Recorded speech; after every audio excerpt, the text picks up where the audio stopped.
Maswerteng hapon po 3D Lotto players. Narito na po ang mga numerong nanalo sa 3D Lotto 5 PM result July 22, 2026, araw ng Miyerkules. Kaya kunin nyo na po ang inyong mga ticket. Narito na po ang resulta. Nakikita nyo na po ngayon sa screen ng inyong cellphone ang mga numerong nanalo sa 3D Lotto 5 PM result. In exact order po yan.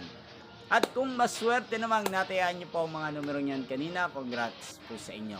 At narito naman po ang mga numerong nanalo sa 2D Lotto 5 PM result. Yan, ano nga bang magandang numero ngayong araw na to sa 3D Lotto?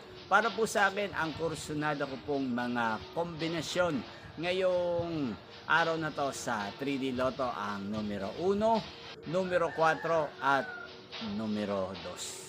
1, 4 at 2. At ang pangalawang kombinasyon na bet ko sa 3D Lotto ang numero 2, 4 at 6. Sana ang mga yan ay manalo po sa 9 PM draw. Inyo pong napanood ang resulta ng 3D Lotto sa channel na to, Roderick Hernandez TV. Magkita-kita pong muli tayo mamayang 9 PM. Thank you for watching.